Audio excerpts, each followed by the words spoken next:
referencing from this sutta to another sutta, sutta number 39 in the Majjhima Nikaya. This is the Maha Assapura Sutta, which has a little bit elaboration and then similes to illustrate the state of the jhana. And so we come to page 367, paragraph 15.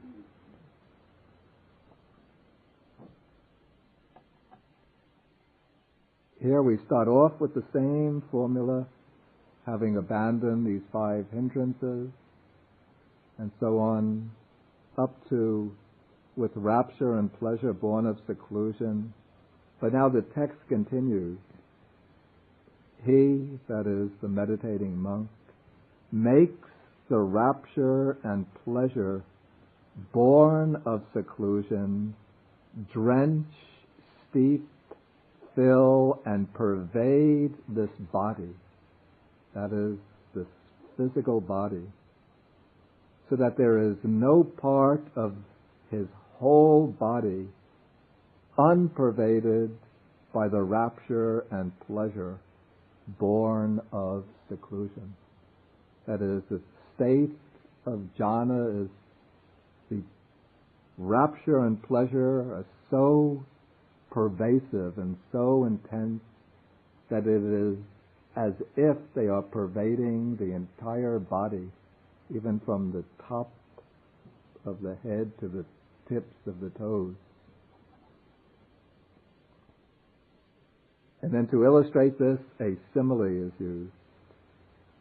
Just as a skilled bathman or a bathman's apprentice heaps bath powder in a metal basin and sprinkling it gradually with water kneads it until the moisture wets his ball of bath powder, soaks it and pervades it inside and out, yet the ball itself does not ooze, so too the bhikkhu makes the rapture and pleasure born of seclusion drench, steep, fill, and pervade this body, so that there is no part of his whole body unpervaded by the rapture and pleasure born of seclusion.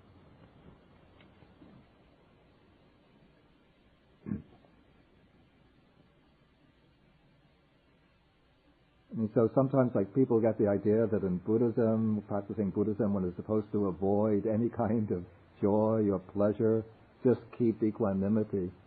But in fact, in the early stages, one has to consciously develop this rapture, bliss, pleasure, extend it, intensify it, and even make it pervade the whole body. That's a way of drawing the mind, as I said last week, drawing the mind away from its infatuation with the lower pleasures, the pleasures of sensuality, and leading it on to step by step to higher and higher, more refined pleasures, and eventually cutting the subtle attachment to those pleasures and pushing it eventually to the ultimate bliss of nibbana. And now the simile, okay, this, maybe men who shave with a brush, maybe we don't do this anymore. Now we have these aerosol, but I never use them because I don't like them, these aerosol foam cans. But in the old days, they used to take this powder, soap powder, put it in a little basin, put water in, use a brush, roll the brush around till it becomes a ball of soap, then use that soap for shaving. So you get this ball of soap in which the water and soap are completely blended together, so that there's no bit of soap which is not pervaded by water, and no water dripping out from the soap. And so that's the way one has to cultivate this rapture and pleasure born of seclusion. But the simile gives the impression that this is taking place in the jhana. And that way the simile is not precise. In the stages leading up to the jhana, one builds up that rapture and pleasure and extends it, because then one is making a conscious, deliberate effort to expand, to intensify the rapture and pleasure born of seclusion. But when the mind goes into the jhana, then it's a kind of solid state of just unflickering, undisturbed, thoughtless pleasure and rapture and pleasure. There's no more conscious deliberation of extending or pervading in the jhana itself. Okay, so now, after attaining the first jhana, if you just read, the Buddha goes on and says, now we're coming back to Sutta number 27, paragraph 19. The Buddha says, this Brahman is called a footprint of the Tathagata. Now, coming back to the simile of the tracking the elephant down by its footprint. So now we're trying to track the Tathagata to see what the Buddha is like.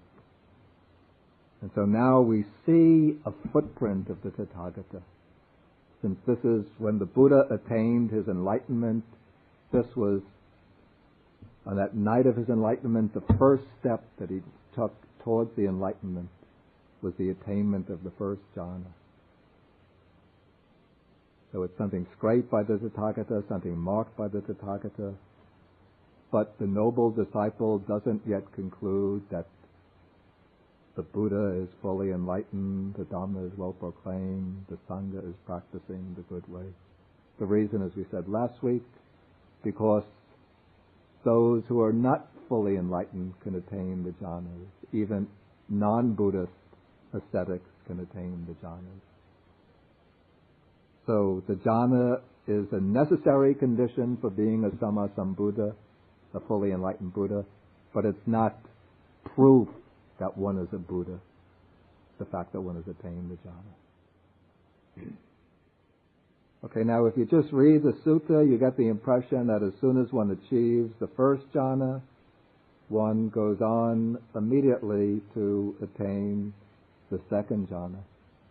But actually, if one reads other suttas and gets a picture of the teaching as a whole, one sees that before going on to attain the second jhana, one has to master the lower jhana. Before one goes on to attain a higher jhana, one has to master a lower jhana that one has achieved. To master a lower jhana, certain skills are necessary. In the Jhana Samyutta, this is chapter 34 of the Samyutta Nikaya. The text speaks of a number of skills, something like 11, 12 skills. The most important being able to attain the jhana easily, to enter easily. Just when one wants to enter, one can enter the jhana, so that one doesn't have to struggle with difficulty, with effort to enter. But one makes the decision to enter, one can enter very easily. It's called samapatti kusala.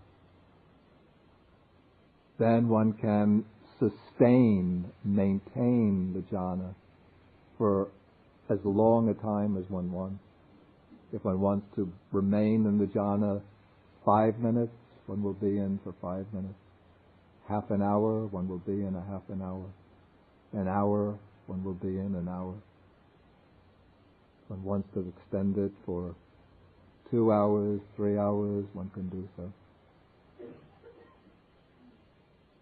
And then another important skill is being able to emerge when one wants. One makes a predetermination I will emerge at such and such a time, and then one will emerge according to one's determination. If one enters at 4 o'clock and says, I want to come out at 5 o'clock, one doesn't have to set the little beeper to go beep, beep, beep, beep. But one doesn't have to look at the watch. But just one comes, as soon as the clock turns 5, one just comes out spontaneously.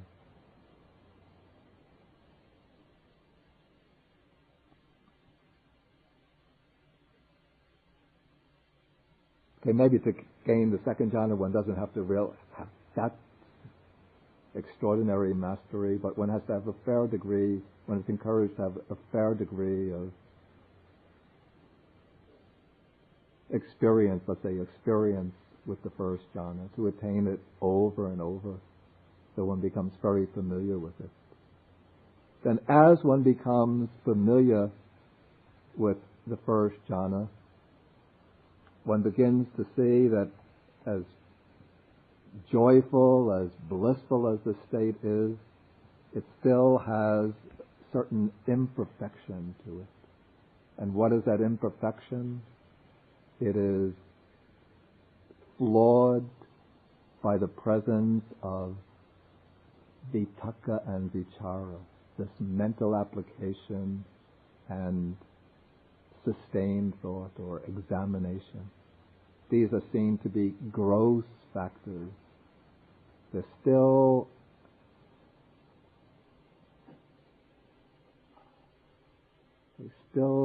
cast a very light shadow upon the state. It's not yet a state of perfect samadhi, perfect concentration. And since one is familiar with the teaching on the jhanas, one knows that there is a state beyond this. And so one has a strong aspiration for the fading away of vitakka and vichara. And so one makes a determination to attain that state, that second jhana, in which vitakka and vichara have faded away. And so one goes on strengthening one's faculty of concentration, practicing with one's meditation object. And then when one's faculty of concentration is strong enough, then one goes into the first jhana. And then at a certain point, through the strength of the faculty of concentration, then applied and sustained thought subside, and one enters into the second jhana. And then this is described in the formula. Here I don't quite like the translation. Which has self-confidence and singleness of mind without applied and sustained thought, with rapture and pleasure born of concentration. The Pali here, self-confidence, it's somewhat misleading. It's not self-confidence like an athlete who's confident of himself, or a business executive who has self-confidence. But the Pali word term is ajjatang sampasadanam, which means, more precisely, it's internally, that's ajjatang sampasadanam, which has internal tranquilization. And what is meant is the tranquilization, the stilling, the subsiding of, or the tranquility that results through the subsiding of applied and sustained thought. Applied and sustained thought are that degree of disturbance that remains even in the first jhana. And so when they, applied and sustained thought, come to an end, then there's this internal tranquilization.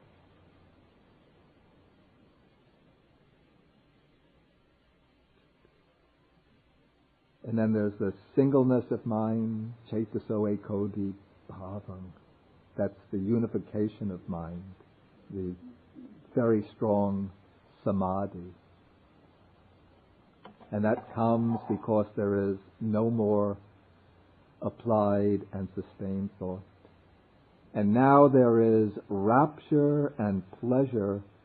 Notice the expression here, rapture and pleasure born of concentration.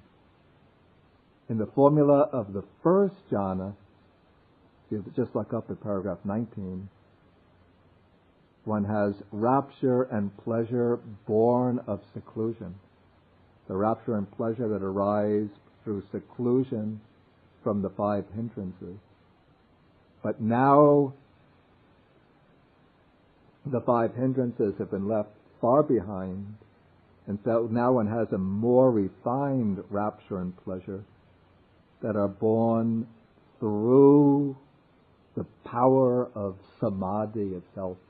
This is samadhi jang piti sukham. The rapture and pleasure born of concentration.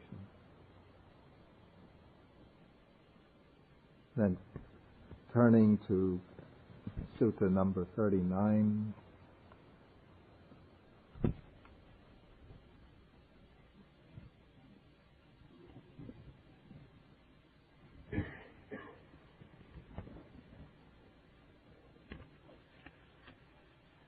This is page 368,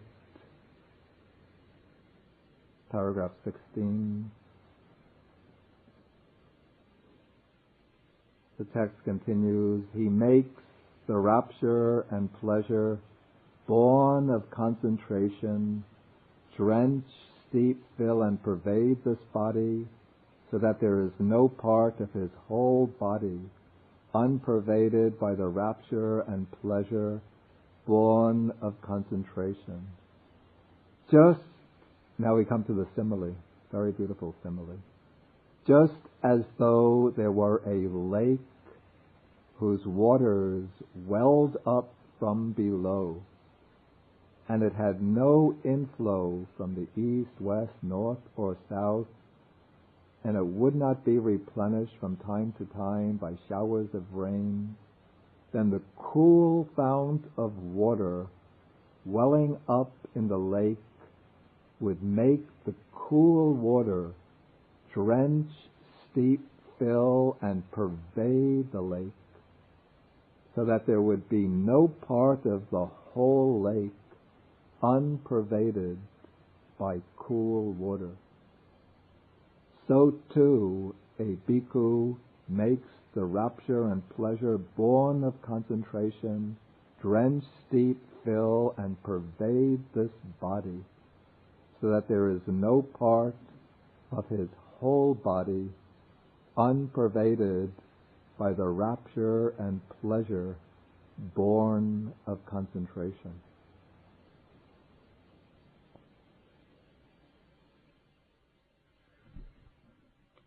So we have this very, very beautiful image of the lake. So I can't imagine a lake which is not filled with water from any external source, but it has a fount of water coming up from below, and that cool water just pervades all. That fount of water coming up from below pervades all the water in the lake, drenches, steeps, fills, and pervades the lake, that the whole lake gets pervaded by that cool water. It's the same way as that it's like a font of rapture and bliss coming up and pervading the body of the meditator in the second jhana. And this too is called a footprint of the Tathagata, but a noble disciple does not yet come to the conclusion that the Blessed One is fully enlightened. Okay, we come now, the meditator, again he has to become familiar with the jhana, master it to a certain extent, experience it again and again, and as he experiences the jhana, becomes familiar with it, In the early stages, it seems so much more peaceful, so much more wonderful than the first jhana, because applied thought and sustained thought have been eliminated. But now, as one becomes increasingly familiar with the second jhana, one notices that this has an imperfection too. And that imperfection is the presence of piti, rapture. Of course, rapture, the nature of rapture is something like excitement, elation, exhilaration. It's not a completely tranquil or peaceful state. And so the mind is bubbling with this excitement of rapture. It's not completely tranquil, settled down.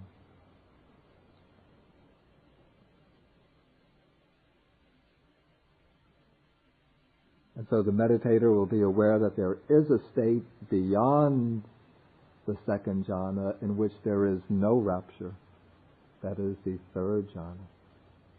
And he'll make an aspiration, he'll develop an aspiration for the third jhana, form a determination to enter the third jhana, and go on practicing with the meditation object, strengthening the faculty of concentration until he can make that rapture fade away. This is pitya cha viraga, with the fading away of rapture. Then in the formula now we see certain other qualities now come to prominence. As rapture fades away, it says that the monk abides in equanimity. In the earlier formulas, equanimity was not mentioned. Now, upekako cha viharati. So he abides equanimous, because now that disturbance from joy, from rapture, is gone. So the mind is more balanced, more even, more composed.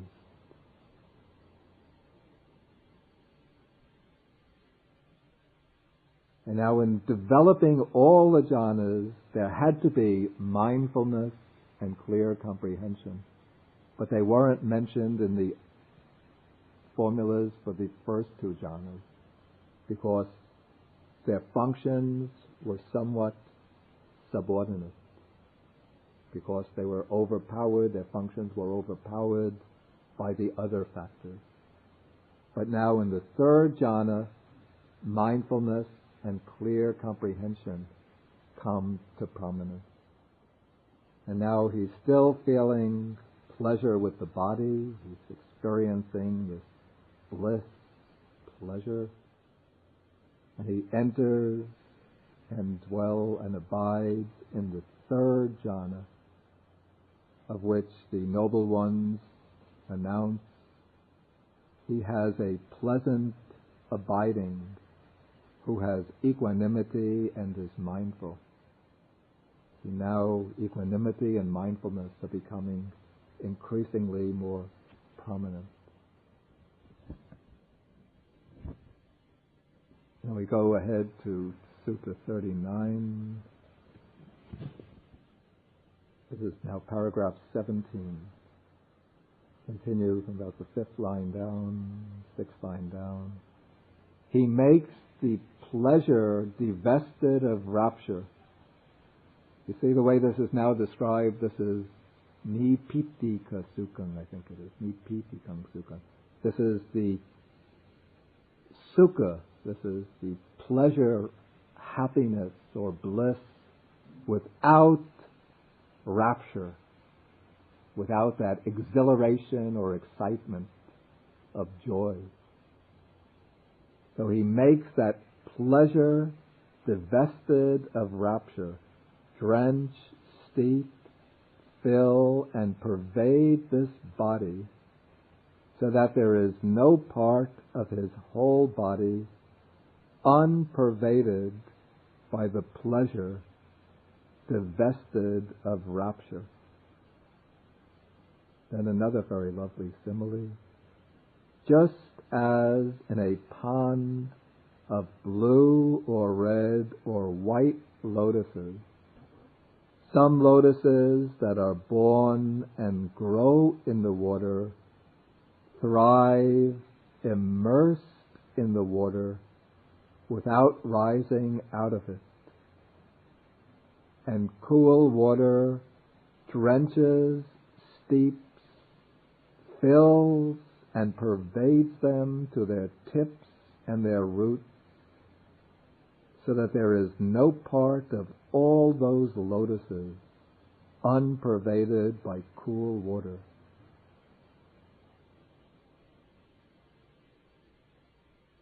So too a bhikkhu makes the pleasure divested of rapture drench, steep, fill, and pervade this body, so that there is no part of his whole body unpervaded by the pleasure divested of rapture. And now it seems as if that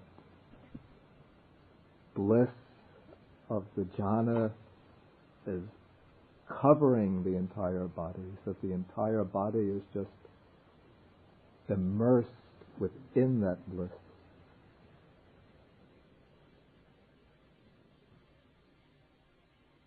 And so coming back to page 275, this too, Brahman, is called a footprint of the Tathagata, but a noble disciple does not yet come to the conclusion the Blessed One is fully enlightened, and so on. Okay, now the meditator masters the third jhana. He becomes thoroughly familiar with it.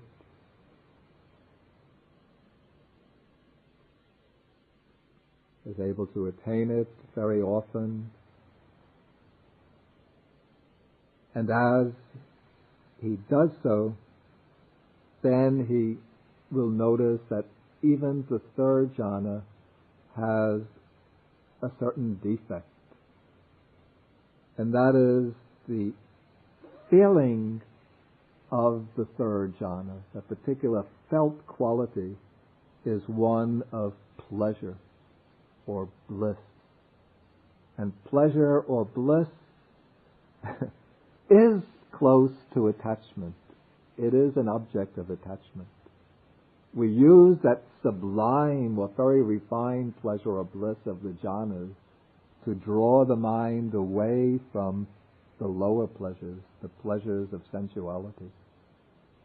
But now that we've come to the third jhana and mastered it, now one begins to see that this feeling of the third jhana, this very refined state, feeling of pleasure or bliss, is still subject to a very subtle attachment. So it's not as pure, as refined as the feeling of, it's called the equanimous feeling or neutral feeling, the feeling which is neither pleasant nor painful, that is present in the fourth jhana. Now, according to the Buddhist analysis of feelings, there are three types of feelings. Here I have to do a little diagramming.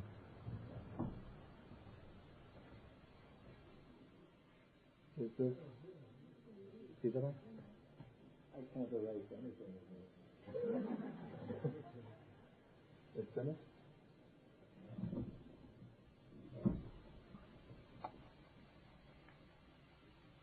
Okay, so now the meditator sees that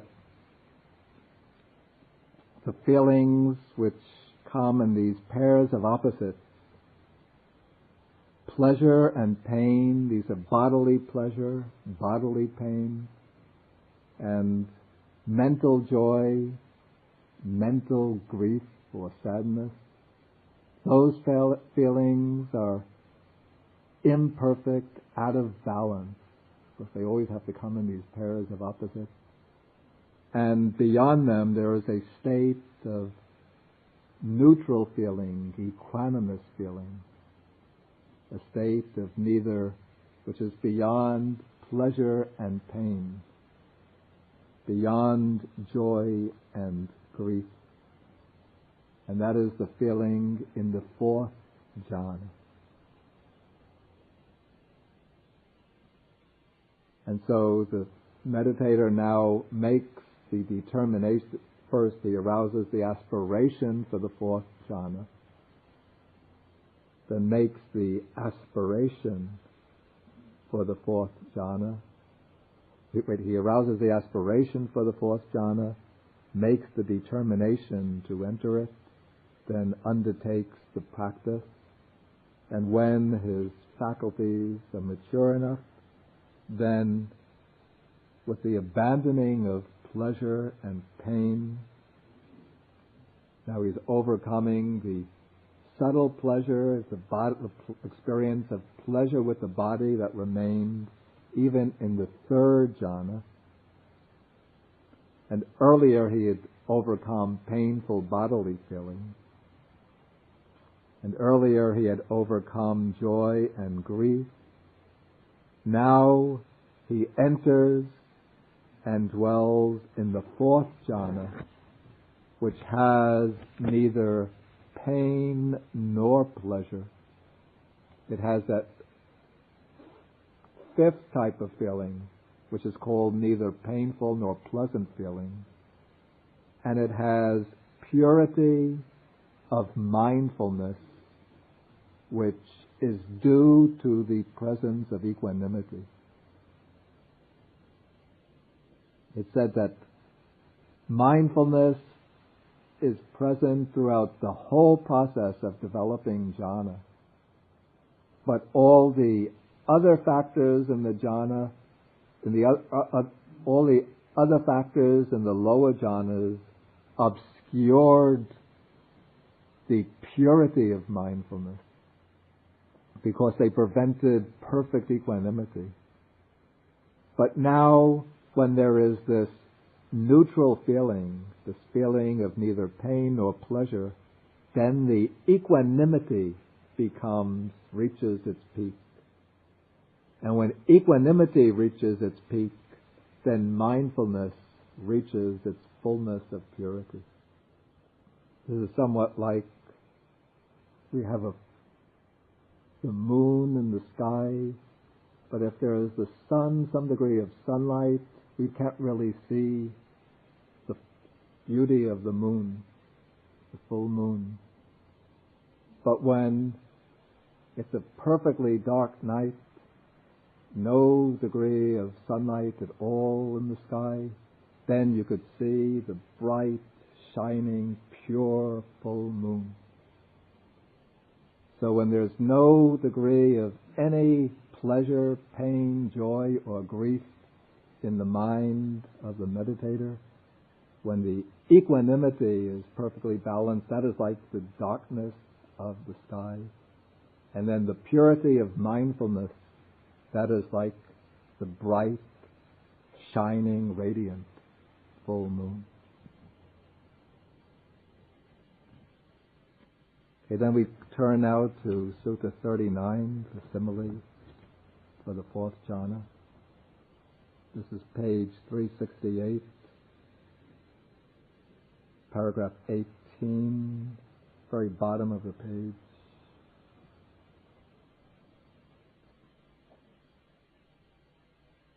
Okay, he sits, after developing this purity of mindfulness due to equanimity, he sits pervading this body with a pure, bright mind, so that there is no part of his whole body unpervaded by the pure, bright mind. And now the simile. Just as though a man were sitting covered from the head down with a white cloth, so that there would be no part of his whole body unpervaded by the white cloth, so too a bhikkhu sits pervading this body with a pure, bright mind, so that there is no part of his whole body unpervaded by the pure, bright mind.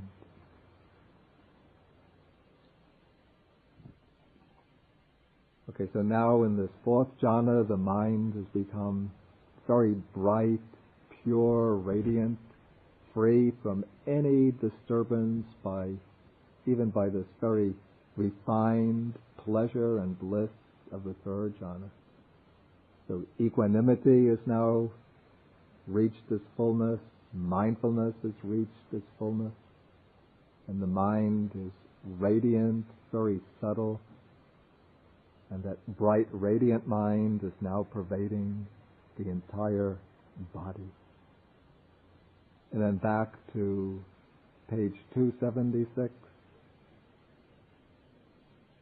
This too, Brahman, is called a footprint of the Tathagata, but a noble disciple does not yet come to the conclusion that the Blessed One is fully enlightened, the Dhamma is well proclaimed by the Blessed One, the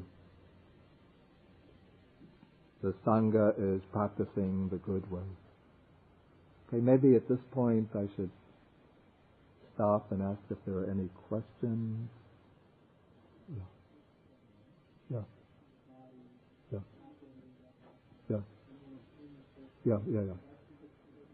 Yeah, within the jhana itself, there's no conscious deliberation. Yeah. It's not done through a conscious deliberation, but it's through the force of the concentration that builds up. Through the force of prior effort, and the concentration develops a certain momentum so that it just moves the mind from the lower jhana into the higher jhana. That would be my understanding of it. So my understanding differs somewhat in this respect from the commentaries, I have to say. That the commentaries explain that to go into a higher jhana, one always has to come back to a normal consciousness and then make a determination to go into the higher jhana. But the way I see it explained in the suttas, one goes directly from a lower jhana into a higher jhana.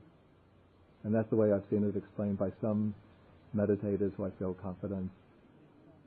Yeah, that one has to come out and make a determination for that. Yeah.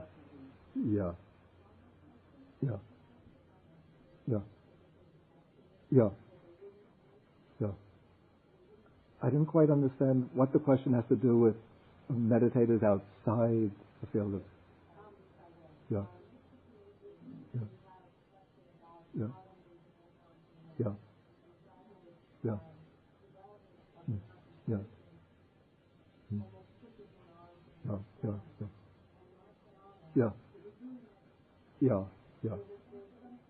One has to have some knowledge that there is. Yeah. You mean, so how is the point of the question, say, how would a non-Buddhist meditator who's not aware of these particular stages of jhana, after getting into a first jhanic state, say, become aware that there is some higher state beyond that? The question I don't really feel qualified to answer, but I would just, as a conjecture, say that within these different systems, there could have been like rishis and sages from old who just managed through, perhaps from coming into the human world from higher Brahma. It becomes a chicken and egg type issue. Okay, they come into the human world from higher Brahma world. They have lived, say, in a fourth jhanic Brahma world previously, come back into this realm, and then since their mind has been strongly conditioned by existence of that realm, once they start to meditate, then they spontaneously or very quickly go into a fourth jhanic state. Okay, and then they're able to teach methods to achieve that state to their disciples, and then they take that to be the supreme attainment. And so then they can guide their disciples through, they might not use the words first jhana, second jhana, third jhana, but they can guide them through the stages. They'll describe these stages. Even Christian mystics, if you read Christian mystics like St. Teresa, St. John of the Cross, they describe stages which correspond very closely to the jhanic stages. They don't use the expressions first jhana, second jhana, but they'll speak about stages in which you could see that there's a certain degree of thought present, and they'll speak about how one drops the thinking and one just remains in this thoughtless rapture and bliss. And so it just seems to come as a kind of almost a natural meditative unfolding. So one doesn't see what seems to be the barrier is seeing into the conditioned and ultimately impermanent, unsatisfactory nature of these states, that they're just dependently originated, conditioned, anicca, dukkha, anatta.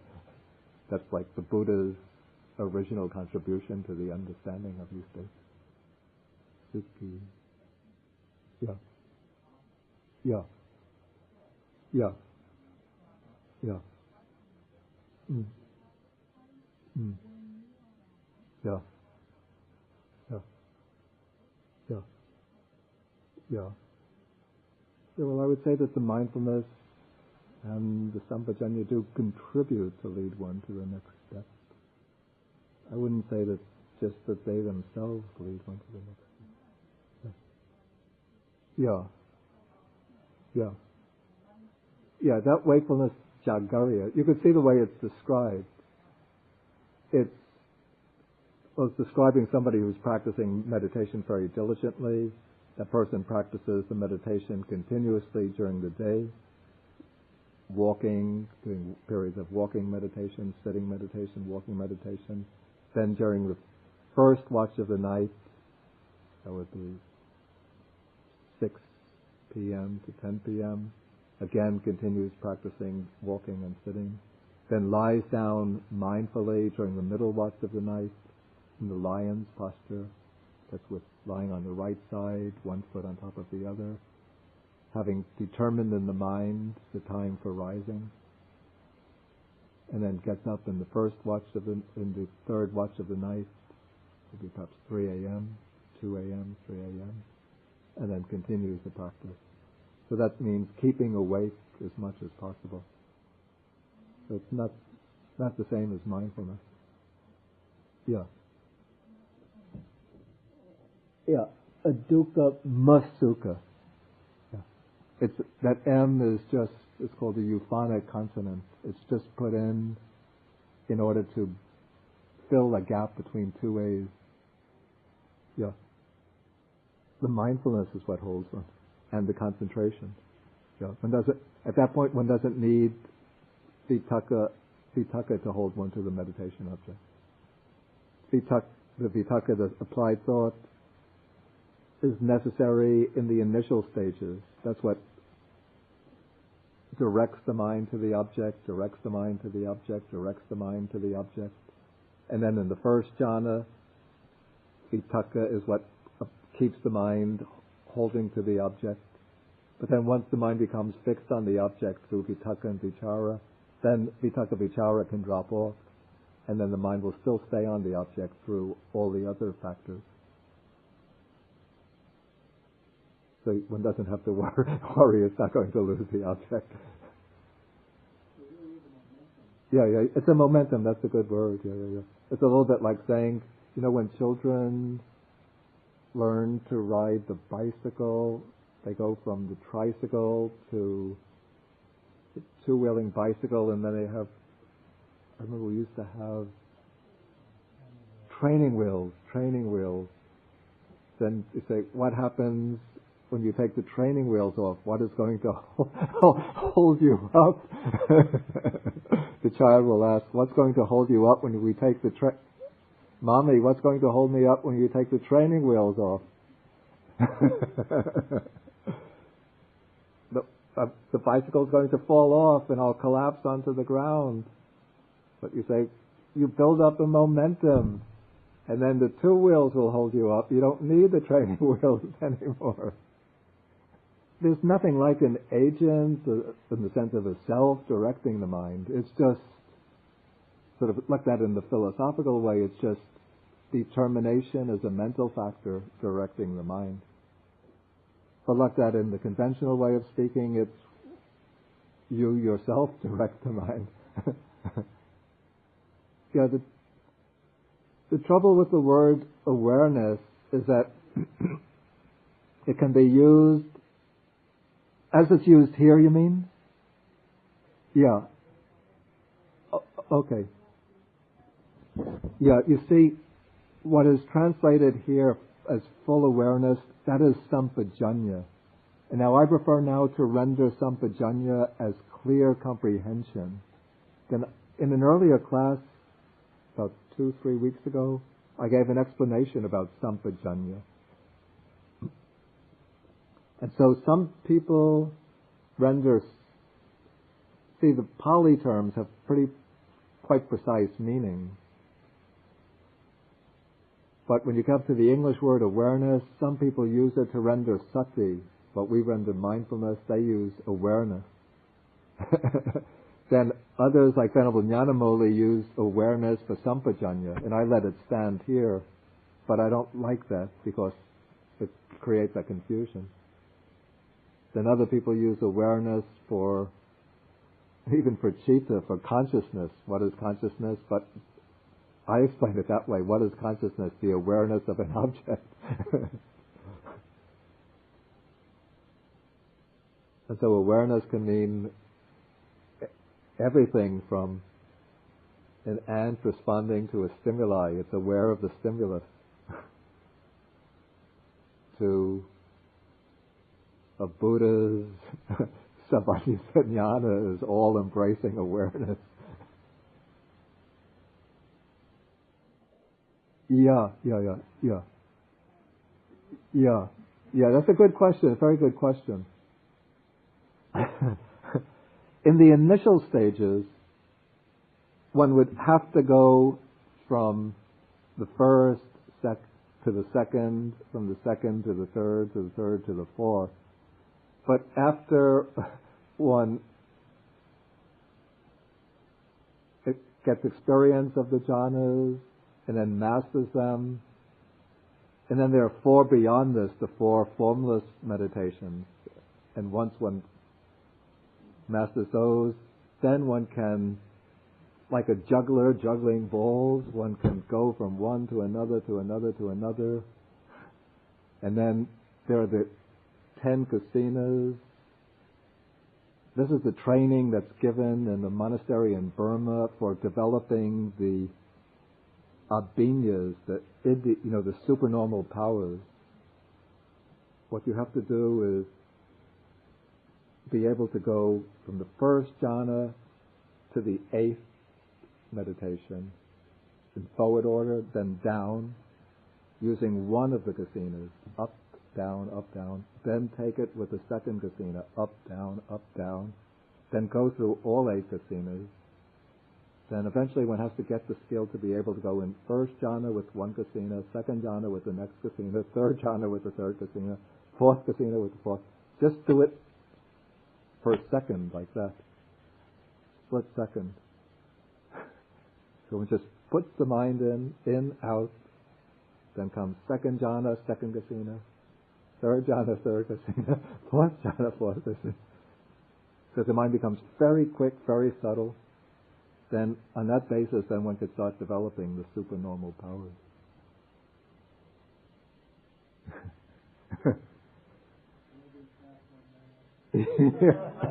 With practical exercise. A weekend seminar. Excuse me? Yeah. It said that it all took place in one night. He would have gone into the jhanas. no, to my knowledge, no temporal explanation is given of how much time he spent in each jhana, but it says that in the first watch of the night, then he developed the first, we'll come to these next week, the first direct knowledge, that's a recollection of previous lives. The middle watch of the night, he developed the divine eye by which he could see the passing away and rebirth of beings. Then in the last watch of the night, he developed the knowledge of the destruction of the defilement. Well, he had this experience, childhood experience of the first jhana. And then, this is a strange thing, when he first became an ascetic, when he first renounced the household life, he trained under some meditation teachers, and he would have attained the third formless attainment, and then the fourth, the last formless attainment, under these two teachers. But no mention is made in the text of him practicing the jhanas under those teachers. But in order to achieve the third formless attainment and fourth formless attainment, it would seem that one has to go through the jhanas. So it's been a puzzle to me. So I've given various interpretations, theories to try to explain why he should recollect his experience of the first jhana as a child. Why didn't he recollect the jhana practicing under those two teachers? The texts don't give any explanation of it. In fact, they don't even raise it as a question. Something I wanted to say that Eva's question brought up, and that is actually to go to the destruction of the defilements, one doesn't have to go even to the fourth jhana. One could go from the first jhana to the destruction of the defilements.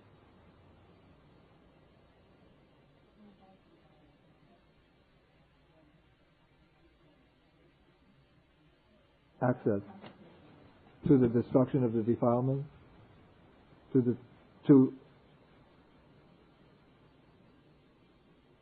is the point about which there's some difference of opinion or controversy. According to the commentaries, this is in the Theravada system, the Theravada commentaries, one can develop access concentration without attaining jhana and then develop insight knowledge, even to the extent of reaching arhatship. And these are what they call dry-visioned arhats. You know this expression? Is there such a system in the Chinese Sarvastivada? I think in the Sarvastivada system there's something like that too. So they don't achieve jhana, but just on the basis of access concentration, they develop insight and reach destruction of the defilement. That's why it's called dry vision, that their insight is not moistened by the softening influence of the jhanas. But the way, if you just take the suttas without the commentaries, they seem to be saying, as I read them, this is my interpretation, and I have written an article, and if Peter disagrees with me, he might burn up that book, then I lose my copy of the article.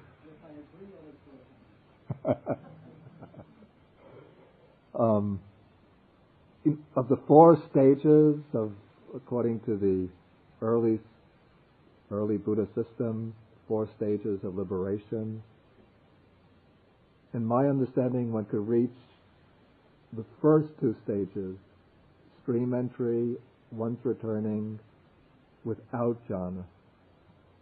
But to go from the second to the third, it seems that jhana becomes necessary.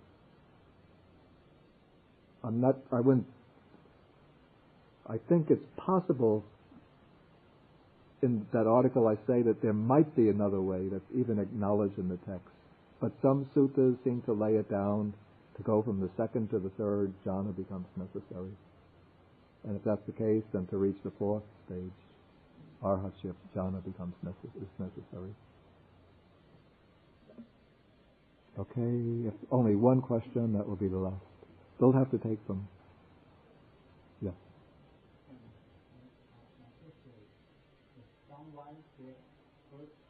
Yeah. How does this man know he gets this first jhana? How? It's quite possible that he attains it without knowing. He might not have any definite way to know. There's not a definite way to know. He could be mistaken. He could even reach access and think this is the jhana. He might be mistaken. So the good way is if one has access to a teacher who really one knows, one has confidence, has experienced jhanas, then one could check with him. And then of course he could be mistaken in judging one's own experience.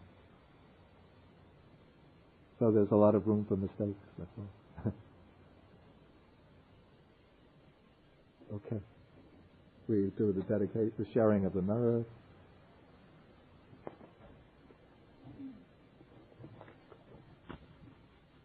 Okay, we share merits with the devas, the gods, the nagas, the protective dragon spirits, asking them to rejoice in the merits, to protect the Buddha's teaching, to protect the exposition of the teaching, to protect ourselves and others. Then we share the merits. Again, we ask the devas to rejoice in the merits and achieve all success. We ask the bhutas, the harmful spirits, to rejoice in the merits and achieve all success. And we invite all beings to rejoice in the merits and achieve all success. Akasata chabhumata deva naga mahitika punyantang anumoditva chirang rakantu sasanang. Akasata chabhumata deva naga mahitika punyantang anumoditva chirang rakantu desanang. Akasata chabhumata deva naga mahitika punyantang anumoditva chirang rakantu mang parang. Etavata jam hehi sampadang punya sampadang sabbe deva anumodantu sabba sampati siddhya. Etavata cham mehi sampadang punya sampadang sabbe bhutanumodantu sabba sampati siddhya. Etavata cham mehi sampadang punya